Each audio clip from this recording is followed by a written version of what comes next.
സ്റ്റാർബക്സിലെ ജീവനക്കാരനായ മൈക്കൽ ഗർഷ ഒരു ദിവസം ഓർഡർ എടുക്കുന്നതിനിടെ ചൂടുള്ള ദ്രാവകം ദേഹത്ത് വീണ് ശരീരത്തിൽ ഗുരുതരമായി പൊള്ളലേറ്റു. 2020-ലാണ് സംഭവം നടക്കുന്നത്. അന്ന് കാലിഫോർണിയ സുപ്പീരിയർ കോടതിയിൽ ഫയൽ ചെയ്ത കേസിൽ ഇപ്പോൾ വിധി വന്നിരിക്കുകയാണ്. കോടതി രേഖകൾ പ്രകാരം അന്ന് ചൂടുള്ള ദ്രാവകം ജീവനക്കാരന്റെ മടിയിലേക്കാണ് വീണത്. ഗുരുതരമായി പരിക്കേറ്റ അദ്ദേഹത്തിന്റെ ജനനേന്ദ്രിയത്തിനടക്കം പൊള്ളലേറ്റിരുന്നു. ഇത് ജനനേന്ദ്രിയത്തിലെ നാഡീക്ഷതത്തിനും കാരണമായി. പക്ഷേ ഇത്രയധികം പരിക്കേറ്റ ജീവനക്കാരനെ ശുശ്രൂഷിക്കുന്നതിൽ സ്റ്റാർബക്സ് അശ്രദ്ധ കാണിച്ചുവെന്നും അത് ജീവനക്കാരന്റെ അവസ്ഥ കൂടുതൽ ഗുരുതരമാക്കിയെന്നും കോടതി റിപ്പോർട്ടിൽ പറയുന്നു.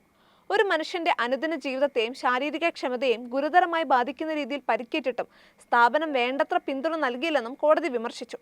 5 വർഷക്കാലത്തിനിടയിൽ അദ്ദേഹം അനുഭവിക്കേണ്ടി വന്ന ശാരീരിക മാനസിക ബുദ്ധിമുട്ടുകളും മറ്റു ബുദ്ധിമുട്ടുകളുമെല്ലാം പരിഗണിച്ചാണ് കോടതി 415 കോടി രൂപ നഷ്ടപരിഹാരം പ്രഖ്യാപിച്ചിരിക്കുന്നത്.